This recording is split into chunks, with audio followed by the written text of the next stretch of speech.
ఈ రోజే పరమ పవిత్రమైన మనకు కార్తీక చివరి సోమవారం. ఈ సోమవారం తిది రోజున మర్చిపోకుండా రూపాయి బిళ్ళను అక్కడ పెడితే చాలు, ఎంతటి పేదవారైనా సరే కుబేరులు అవ్వటం ఖచ్చితంగా ఖాయం. అలానే కాకుండా శివుడి యొక్క అనుగ్రహం కూడా కలుగుతుంది అని మనకు పురాణాలు చెబుతున్నాయి. శాస్త్రాల ప్రకారం ఈ రోజు పరమ పవిత్రమైన రోజు.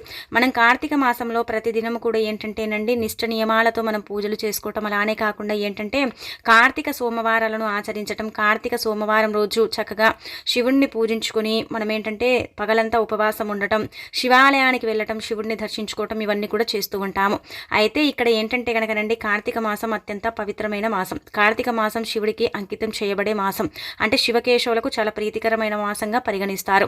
ఈ కార్తీక మాసంలో చేసే అంటే సోమవారాలు, కార్తీక మాసంలో చేసుకునే సోమవారాలకు అత్యంత శక్తి ఉంటుంది. కాబట్టి ఈ రోజున మీరు ఏది చేసినా కానీ మీకు కోటి జన్మల పుణ్యం లభిస్తుందన్నమాట. మీరు చేసే పరిహారానికి కూడా ఖచ్చితంగా ఫలితం లభిస్తుంది. అలానే కాకుండా అష్టైశ్వర్యాలు సిద్ధిస్తాయని పురాణాలు చెబుతున్నాయి. కాబట్టి ఈ విధంగా మీరు రూపాయి బిళ్ళ పరిహారం చేసేసుకోండి, అంతులేని ఐశ్వర్యాన్ని పొందండి. అలానే కాకుండా ఎంత కటిక దరిద్రంలో ఉన్నా సరే వారు కుబేరులాగా కూడా మారవచ్చు అనమాట. ఒక్క రూపాయి బిళ్ళతో పరిహారం చేయటం వల్ల అన్ని విధాలుగా కూడా మనకు బాగా కలిసి వస్తుంది. కార్తీక సోమవారం రోజు మనం ఈ విధంగా పూజ చేసుకుంటే ఇంట్లో మనం పట్టిందల్లా బంగారం అవుతుంది. అలానే కాకుండా శివుడి యొక్క అనుగ్రహం సంపూర్ణంగా కలుగుతుంది. ఎనలేని సంపద మన సొంతం అవుతుంది. ధనం నాలుగు వైపుల నుంచి మన దగ్గరికి ఆకర్షిస్తుంది. డబ్బు సమస్య పూర్తిగా తొలగిపోయి మనం ఐశ్వర్యవంతులుగా కూడా మారటానికి అవకాశం అనేది ఉంటుందని చెప్పొచ్చు. అటు లక్ష్మీదేవి అనుగ్రహం కూడా కలుగుతుందన్నమాట. కాబట్టి ఏంటంటేనండి కార్తీక అంటే సోమవారం రోజు ఖచ్చితంగా ఇలా నియమాలను ఆచరించుకుంటూ ఈ పరిహారం చేసుకుంటే అయితే మీరు అద్భుతాలను చూడొచ్చు అనమాట. ముందుగా మీరు ఏం చేయండి అంటే కనుకనండి ఉదయాన్నే లేవటం. అంటే మనం సూర్యోదయానికి ముందు లేచినా పర్వాలేదు, కానీ మనం అంటే చల్లనీళ్ళ స్నానం చేయాలి. ఈ రోజు కార్తీక స్నానానికి చాలా ప్రాధాన్యత ఉంటుంది. ఎందుకంటే ఇంకా చివరి రోజు కదా, మనకు కొద్ది రోజుల్లో ఏంటంటే కార్తీక మాసం ముగుస్తుంది. అలానే కాకుండా కార్తీక మాసంలో వచ్చే చివరి సోమవారం కాబట్టి ఎంత భక్తి శ్రద్ధలతో ఈరోజు శివుడిని పూజిస్తారో అలాంటి వాళ్లకు ఏంటంటే కనుక కోటి జన్మల పుణ్యం లభించడానికి అవకాశం ఉంటుందండి. అందుకే ఈరోజు మీరు ఈ కార్తీక మాసంలో అంటే ప్రతిదినం కూడా స్నాన కార్యక్రమాలు అంటే ఆచరించకపోతే చల్లనీళ్ళతోని మనం ఈ రోజున ఏంటంటే చల్లనీళ్ళ స్నానం చేయాలి. మీరు ఎప్పుడు చేసుకున్నా సరేనండి చల్లనీళ్ళ స్నానం చేయండి. చల్లనీళ్ళ స్నానం చేసేటప్పుడు ఏంటంటే కనుక నదుల పేర్లు తలుచుకుంటూ స్నానం చేస్తే ఆ నదిలో స్నానం చేసినంత పుణ్యం మీకు కలుగుతుందన్నమాట. అంటే గంగా నది, కావేరి నది, యమునా నది, ఇలా మనం నదుల పేర్లు అంటే మనం స్నానం చేసేటప్పుడు పలుక్కుంటూ స్నానం చేస్తే ఆ నదిలో స్నానం చేసినంత పుణ్యం మనకు లభిస్తుంది. కార్తీక మాసంలో ఒక్క రోజైనా సరేనండి, ఒక సోమవారం అయినా సరే నది స్నానం చేయాలి. అలా కుదరకపోతే ఏంటంటే కనుక ఇంట్లో స్నానం చేసేటప్పుడు ఆ నీళ్లు మనం ఏంటంటే కనుక వెన్నెలలో పెట్టుకోవాలి. అంటే రాత్రంతా కూడా బకెట్లో నీళ్లను పెట్టుకొని తెల్లవారుజామున ఆ నీటితో స్నానం చేస్తే మనకు ఏంటంటే కనుక కోటి జన్మల పుణ్యాలు మన సొంతం అవుతాయి. అలా కుదరకపోతే చల్లనీళ్ళ స్నానం చేయండి. ఎప్పుడు చేసినా స్నానం చేసిన తర్వాత చక్కగా ఉతికిన బట్టల్ని ధరించండి. ఈ కార్తీక మాసంలో మీరు ఒక్కసారి కూడా గుడికి వెళ్ళకపోయినా, లేదంటే కనుక శివాలయం ప్రాంగణంలో మీరు అడుగు పెట్టకపోతే ఈ రోజు సోమవారం కదా, సాయంత్రం కానీ మీకు వీలుంటే ఉదయం కానీ గుడికి వెళ్ళండి. చక్కగా ఏంటంటే కనుక శివుణ్ణి దర్శించుకోండి. కార్తీక మాసంలో మనం ఏంటంటేనండి శివుణ్ణి పూజించేటప్పుడు ఖచ్చితంగా ఏంటంటే శివాభిషేకం చేసుకోవాలి. మనం శివుడికి అభిషేకం చేయకుండా శివుణ్ణి పూజిస్తే పెద్దగా ఫలితాలు అయితే రావు. కాబట్టి శివుడు అభిషేక ప్రియుడు కావున శివుడికి పూజ కార్యక్రమాలు ఈ విధంగా చేయాలి. అభిషేకం కూడా చేయాలి.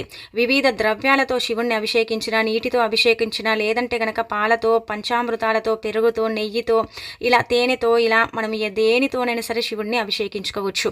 మన స్తోమతకు తగ్గట్టు మనం అభిషేకం చేసుకుంటే ఖచ్చితంగా ఫలితాలు ఉంటాయి. అలానే కాకుండా నీళ్లను, చెంబడి నీటిని తీసుకుని శివుడి అంటే మనం శివలింగంపై పోసినా సరేనండి శివుడు మనని అనుగ్రహిస్తాడు. శివుడు అభిషేక ప్రియుడు కాబట్టి ఖచ్చితంగా అభిషేకానికి ఏంటంటే కనుకనండి చాలా ప్రాధాన్యత ఇవ్వబడుతుంది. కాబట్టి మనం ఈ విధంగా చేసుకుంటే మంచిది. ఈ రోజు ఖచ్చితంగా ఏంటంటే కనీసం ఒక 5 కానీ 11 కానీ 7 కానీ 3 కానీ బిల్వ పత్రాలను శివుడికి సమర్పిస్తే శివుడు సంతోషించి మీకు ఐశ్వర్య ప్రాప్తిని కలిగిస్తాడని పురాణాలు చెబుతున్నాయి. కాబట్టి ఈ నిష్ట నియమాలను ఆచరించండి. ఈ రోజు ఉపవాసం ఉంటే మాత్రం కటిక ఉపవాసం చేయకూడదు. పళ్ళు పలహారాలు తీసుకుంటూ ఉపవాసం చేయాలి. అలా ఉపవాసం చేస్తే చాలా మంచిదన్నమాట. చాలా అద్భుతమైన ఫలితాలు వస్తాయి. ఈ కార్తీక మాసంలో మీరు ఉపవాసం చేయకపోతే ఈ ఒక సోమవారం ఉపవాసం చేసేసి 365 ఒత్తులు ఏంటంటే కనుక మనం శివాలయం ప్రాంగణంలో వెలిగించుకోవచ్చు. గజస్తంభం దగ్గర 365 ఒత్తులు వెలిగిస్తే చాలా మంచిది. ఈ రోజు గజస్తంభాన్ని తాకి అంటే శివాలయానికి వెళ్ళి శివుణ్ణి దర్శించుకుని నంది చెవులో మన కోరిక చెప్పుకుంటే ఖచ్చితంగా మన కోరిక కూడా తీరుతుంది. అలానే కాకుండా ఏంటంటే నంది నుదిటి భాగం నుంచి శివుణ్ణి మనం అంటే చూస్తే ఖచ్చితంగా మనకి ఏంటంటే కనుక కోటి జన్మల పుణ్యంతో పాటు ఏంటంటే కనుకనండి అంటే శివలోక ప్రాప్తి కలుగుతుందని పురాణాలు చెబుతున్నాయి. అలానే కాకుండా ఈ రోజు ఏంటంటే ఖచ్చితంగా ఆలయానికి వెళ్ళాలి, శివాలయానికి వెళ్ళాలి. వెళితే చాలా మంచిది. శివాలయానికి వెళ్ళేసి మనం ఏంటంటే కనుక కొబ్బరికాయని కొట్టి ఆ నీటిని శివుడికి అభిషేకిస్తే మీకు ఎనలేని సంపద మీ సొంతం అవుతుందని కూడా పురాణాలు చెబుతున్నాయి. ఈ రోజున కొబ్బరికాయని కొడితే విశేషమైన ధనలాభం కూడా కలుగుతుంది. కొబ్బరికాయ ఏంటంటే కనుకనండి చాలా పవిత్రమైనదిగా పరిగణిస్తారు. కాబట్టి వీలుంటే శివాలయానికి వెళ్ళి కొబ్బరికాయ కొట్టండి. లేకపోతే ఏంటంటే కనుక మీ ఇంట్లోనైనా సరే శివాలయానికి వెళ్లకుండా ఇంట్లోనైనా సరే కొబ్బరికాయని కొట్టేసి ఆ కొబ్బరికాయతో ఏంటంటే కనుక ఒక చిప్పని తీసుకుని చక్కగా అందులో ఉండే నీటిని శుభ్రం చేసుకున్న తర్వాత మీరేంటంటే కనుకనండి అందులో నువ్వుల నూనెను పోసేసి చక్కగా మీరు ఒక చిన్న ప్లేట్ని తీసుకుని ఆ ప్లేట్లో బియ్యం పోసి ఆ బియ్యం పోసిన ప్లేట్లో ఈ కొబ్బరి చిప్పని పెట్టి నువ్వుల నూనెను పోసేసి 2 ఒత్తులను విడివిడిగా వేసేసి దీపారాధన చేసేసి ఆ దీపాలకు ఏంటంటే గనక పుష్పాలను సమర్పించి చిన్న బెల్లం ముక్కని పెట్టి ఆ తర్వాత ఆ దీపంలో ఏంటంటే గనక లవంగాన్ని కానీ రూపాయి బిళ్ళని కానీ వేసేసి దీపారాధన చేయండి. ఇలా చేస్తే ఆ దీపం శివుడికి అంకితం చేయబడుతుంది. ఆ దీపం శివయ్యకు చేరుతుంది. ఆ దీపం పెట్టడం వల్ల అద్భుతమైన ఫలితాలు వస్తాయి. అలానే కాకుండా ఏంటంటే గనకనండి దేవతల్లో 3 కళ్ళను కలిగినది శివుడు కదండి. అంటే శివుడికి 3 కళ్ళు ఉంటాయని చెబుతూ ఉంటారు. అలానే కాకుండా కొబ్బరికాయకు కూడా అంటే 3 కళ్ళు ఉంటూ ఉంటాయి కదా. అలా శివుడికి కొబ్బరికాయకి ఏంటంటే కనుక సంబంధం ఉంటుందన్నమాట. అందుకే దీన్ని నారికేళ్ల దీపం అంటారు. కాబట్టి ఈ దీపం పెట్టడం వల్ల అయితే మన పేదరికం తొలగిపోతుంది, మనకు అద్భుతాలు జరుగుతాయి. ఈ దీపం ఖచ్చితంగా కార్తీక మాసంలో పెడతారు. ఎంత అంటే ఆర్థికంగా కూడా అండి మీకు కలిసి రాకపోయినా ఎంత పేదరికంలో మీరు అంటే కొట్టుమిట్టాడుతున్నా సరేనండి ఈ దీపం పెట్టడం వల్ల ఏంటంటే కనుక చక్కగా సమస్యల నుంచి మీరు గట్టెక్కటానికి అవకాశం ఉంటుంది. ఈ దీపం పెట్టుకోవడం వల్ల ఏంటంటే కనుక అంటే శివుడి యొక్క అనుగ్రహం కలుగుతుంది. అటు ఏంటంటే కనుక మనకు ముక్కోటి దేవతల యొక్క అనుగ్రహం కూడా కలుగుతుందన్నమాట. చాలా మంది కూడా నారికేల దీపం పెట్టేసి అంటే కోరికల్ని తీర్చుకున్న వారు కూడా ఉన్నారని పురాణాలు చెబుతున్నాయి. కాబట్టి మనకేంటంటే కనుకనండి పురాణాల ప్రకారం ఈ రోజు నారికేళ్ల దీపాన్ని పెట్టండి. కానీ దీపం పెట్టిన తర్వాత ఆ దీపంలో యాలక్కాయని కానీ లేదంటే కనుక మనం లవంగాన్ని కానీ బెల్లం కానీ ఇలా మనకు అంటే ఏ సమస్య ఉంటుందో ఆ సమస్య చెప్పుకొని ధన సమస్య ఉంటే మీరు రూపాయి బిళ్ళను కూడా వేసేసి దీపారాధన చేయొచ్చు. దీపం కొండెక్కిన తర్వాత రూపాయి బిళ్ళని దానం చేస్తే సరిపోతుంది. లేదంటే హుండీలో వేసుకున్న ఫలితాలు అయితే ఉంటాయన్నమాట. ఇలా ఈ విధాలుగా ఆచరించేసుకోండి, ఫలితం ఉంటుందన్నమాట. సోమవారం అంటే శివభక్తులకు చాలా ప్రీతికరమైన రోజుగా పరిగణిస్తారు. సోమవారం శివుణ్ణి పూజిస్తే అనంత కోటి పుణ్యం మనకు లభిస్తుందని భావిస్తూ ఉంటారు. ఈ రోజున ఏంటంటే కనుకనండి ఆఖరి అంటే ఇంకా చివరి మనకు సోమవారం కదా, కార్తీక సోమవారం. ఈ రోజు ఏంటంటే కనుక కార్తీక పురాణం విన్నా సరేనండి మనం ఏంటంటే కనుక విన్నా చదివినా మనకు కోటి జన్మల పుణ్యంతో ఏంటంటే కనుక శివలోక ప్రాప్తి కలుగుతుంది. అలాగే పుష్కలంగా ఏంటంటే కనుక ఐశ్వర్యం సిద్ధిస్తుందని పురాణాలు చెబుతున్నాయి. కాబట్టి ఈ విధంగా కూడా ఆచరించుకోండి. ఈ రోజున ఏంటంటే కనుక మీరు దానం చేయండి. దానం చేస్తే చాలా మంచిది. దానం చేయటం వల్ల ఏంటంటే కనుకనండి దేవుడు అనుగ్రహిస్తాడు. శివుడికి దానం చేసే వాళ్ళంటే చాలా ఇష్టం. అలానే కాకుండా ఈ రోజున మూగజీవాలకు ఆహారం పెడితే కూడా శివ అనుగ్రహం కలుగుతుంది. మూగజీవాల కంటే కనుకనండి ఈ రోజున ఏంటంటే కనుక గోమాతకు మీ చేతుల ద్వారా కానీ మీ చేతుల నుంచి కానీ ఏదైనా సరే ఆహారాన్ని తినిపించండి. అలా కూడా తినిపించడం వల్ల శివ అనుగ్రహం కలుగుతుంది. ఇలా చేసుకోవటం వల్ల అయితే మంచి ఫలితాలు వస్తాయి. కార్తీక మాసంలో ఒక్క రోజైనా సరేనండి మనం రావి చెట్టుని అంటే దర్శించాలి. రావి చెట్టు దగ్గరికి వెళ్ళేసి తాకి రావి చెట్టు చుట్టూ ప్రదక్షిణ చేసేసి రావి చెట్టు కింద ఒక దీపం పెట్టుకుంటే మనకేంటంటే కనుకనండి చక్కగా ఐశ్వర్యం సిద్ధిస్తుందని శాస్త్రం చెబుతుందన్నమాట. అలానే కాకుండా రావి చెట్టు కూడా దేవతా వృక్షంగా పరిగణించబడుతుంది. కాబట్టి ఇలా రావి చెట్టు దగ్గర మనం ప్రదక్షిణ చేసుకున్న అద్భుతమైన ఫలితాలు వస్తాయి. కాబట్టి ఈ చిన్న చిన్న నియమాలు ఆచరించుకుంటూ చక్కగా మీరు ఏంటంటే కనుకనండి ఇలా సింపుల్గా మీ ఇంట్లో పూజ చేసుకోండి. లేదంటే కనుక గుర్తుపెట్టుకోండి, మీరు నారికేళ్ల దీపం పెట్టకపోతే పిండి దీపాలు 2 విడివిడిగా వెలిగించుకోండి. ఇలా వెలిగించుకున్న ఏంటంటే కనుక ఆ దీపం శివుడికి చేరుతుంది. అలా కాకపోయినా మీరు మట్టి ప్రమిదల్లో కూడా దీపం పెట్టొచ్చు. కానీ దీపం డైరెక్ట్గా పెట్టకూడదు. మట్టి ప్రమిదల్లో మీరు పెట్టుకున్న ఏంటంటే కనుకనండి తమలపాకు పైన కానీ రావి ఆకు పైన కానీ పెట్టుకోండి. మీరేంటంటే కనుక నారికేళ్ల దీపం పెడితే బియ్యంలో పెట్టాలి. అలానే కాకుండా ఏంటంటే డైరెక్ట్గా ఏ దీపం కూడా కింద పెట్టకూడదు. అలా పెడితే ఏంటంటే కనుక ఆ దీపం భగవంతుడికి చేరదు. అది అగ్గి ఏంటంటే కనుకనండి భూమి భరించలేక మనకు శాపాన్ని ఇస్తుందన్నమాట. అందుకే భూమి మీద డైరెక్ట్గా ఎప్పుడు కూడా దీపం పెట్టకూడదు. ఆకు మీద కానీ ప్లేట్ మీద కానీ దీపం పెడితే చాలా మంచిదన్నమాట. ఇక అలానే కాకుండా ఏంటంటే ఈరోజు శివాలయం ప్రాంగణంలో కూడా అండి గజస్తంభం దగ్గర మీరు దీపారాధన చేసుకుంటే మీ జాతక దోషాలన్నీ కూడా పోతాయి. జాతకంలో ఉండే చిన్న మానసిక సమస్యలన్నీ కూడా తొలగిపోవడానికి అవకాశం ఉంటుంది. అలానే కాకుండా మీకు మంచి ఫలితాలు కూడా వస్తాయి. మీ జీవితంలో మీరు ఏంటంటే కనుకనండి మీకు అంటే చాలా వరకు కూడా ఒక స్థితిగతి నుంచి మీరు బయటపడటానికి అవకాశం ఉంటుందన్నమాట. కొన్ని కష్టాలను తొలగించుకునే అవకాశం కూడా ఉంటుంది. కాబట్టి వీలుండే వాళ్ళు గజస్తంభం దగ్గర దీపారాధన చేసుకోండి. ఇక ఆ తర్వాత ఏంటంటే కనుకనండి తులసి కోట దగ్గర కూడా ఖచ్చితంగా దీపారాధన చేసుకోవాలి. సాయంత్రం సంధ్యా సమయంలో ఏంటంటే కనుక గుమ్మం దగ్గర మనము 2 ప్రమిదలను పెట్టుకోవాలి. కుడి వైపున ఎడమ వైపున ప్రమిదను పెట్టి నువ్వుల నూనెను పోసేసి ఒక్కొక్క ఒత్తిని వేసేసి దీపారాధన చేసుకుంటే మనకేంటంటే కనుక ఆ దీపం దైవానికి చేరుతుంది. ఆ దీపం దైవానికి వెలిగించి మన ఇంట్లోకి రప్పించేలాగా చేస్తుందన్నమాట. ఇలా సంధ్యా సమయంలో దేవతలు భూమి మీద సంచరిస్తూ ఉంటారు కదా, ఆ సమయాలలో ఏంటంటే కనుక మన ఇంటికి వచ్చే అవకాశం ఉంటుంది. ఇలా ఎవరైతే కార్తీక సోమవారం రోజున గుమ్మం దగ్గర దీపం పెడతారో వారికైతే మంచి జరుగుతుందని కూడా శాస్త్రాలు చెప్తున్నాయి. కాబట్టి ఇలా ఆచరించుకోండి. ఇక ఆ తర్వాత ఈ రోజున ఏంటంటే కనుకనండి మీరు ఒక 11 రూపాయలని కానీ లేదంటే కనుక మీ స్తోమతకు తగ్గట్టు ఒక 5 రూపాయలను కానీ దానం మీ చేతుల గుంట చేసుకోండి. చాలా మంచి ఫలితాలు అయితే ఉంటాయన్నమాట. ఏది చేసినా కానైతే మంచి ఫలితాలను చూడొచ్చు. ఆర్థిక సమస్యల నుంచి మనం బయటపడవచ్చు. అనేక రకాలుగా కూడా మనకు కలిసి వచ్చేలాగా చేసుకోవచ్చు అనమాట. ఈ రోజు చేసే పూజలు కావచ్చు, పరిహారాలకు కావచ్చు, అలానే కాకుండా దైవారాధనకు కావచ్చు మనకు మంచి ఫలితాలు సిద్ధిస్తాయని పురాణాలు చెబుతున్నాయి. కాబట్టి విధి విధానాలను ఆచరించుకుంటూ చక్కగా ఈ చిన్న నియమాలను పాటించుకున్నట్టయితే ఫలితం అధికంగా ఉంటుంది. ఇక ఆ తర్వాత వచ్చేసి ఇప్పుడు చెప్పే పరిహారం చేసుకోండి. రూపాయి బిళ్ళతో పరిహారం చేస్తే మనకు మంచి ఫలితాలు వస్తాయండి. ఆర్థికంగా బాగా కలిసి వస్తుంది. అమ్మవారి అనుగ్రహం కూడా కలుగుతుంది. ఒక రూపాయి బిళ్ళ ఏంటంటే కనుక మానవుడి యొక్క జీవితాన్ని అంటే పూర్తిగా మార్చేస్తుంది అనమాట. డబ్బు లేని సమస్యని కూడా తీర్చేస్తుంది. ఎంత పేదవారికైనా సరే ధనాన్ని రప్పిస్తుంది. ఒక రూపాయి బిళ్ళ ఏంటంటే కనుక మన జీవితంలో ఉండే కొన్ని అంటే ధన సమస్యల్ని తొలగిస్తుంది అనమాట.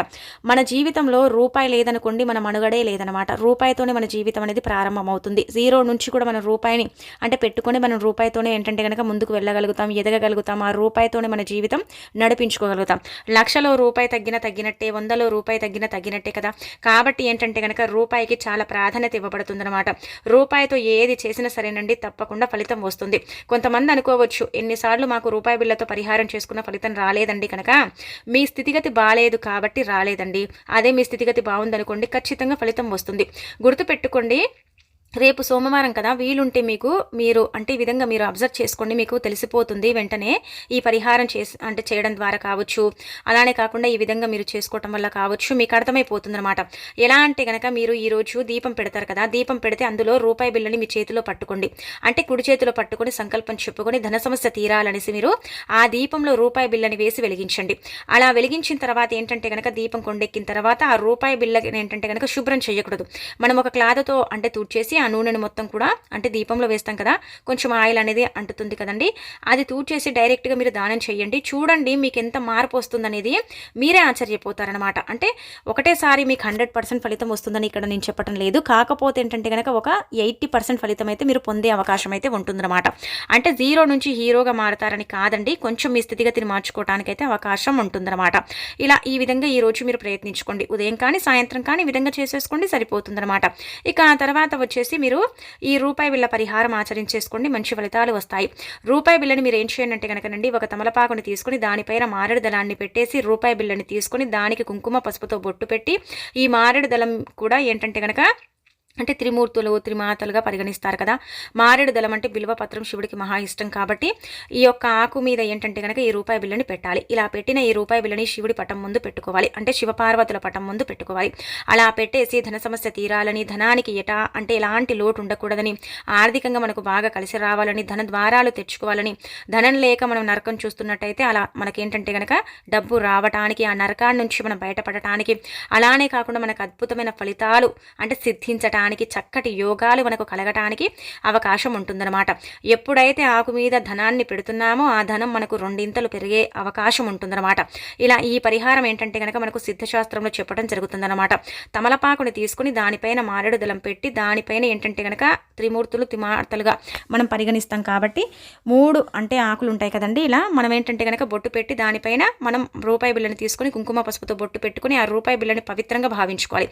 ఈ రూపాయి బిళ్ళ ఏంటంటే కనుక మన జీవితాన్ని కాపాడుతూ ఉంటుంది. ఆ రూపాయి బిళ్ళ ఏంటంటే కనుక మన జీవితంలో ఉండే ఆర్థిక సమస్యల్ని తొలగిస్తుంది, ధనానికి సంబంధించిన సమస్యలను తొలగించి మన స్థితిగతిని మెరుగుపరిచేలాగా చేస్తుంది. కాబట్టి ఈ విధంగా ఏంటంటే కనుక ఇలా పెట్టేసి శివుడి పటం ముందు పెట్టేసి మీరు ఏంటంటే కనుక ఉదయం పెడితే సాయంత్రం వరకు వదిలేయండి, రాత్రికి పెట్టుకుంటే తెల్లారుజామున వరకు కూడా వదిలేసుకోండి.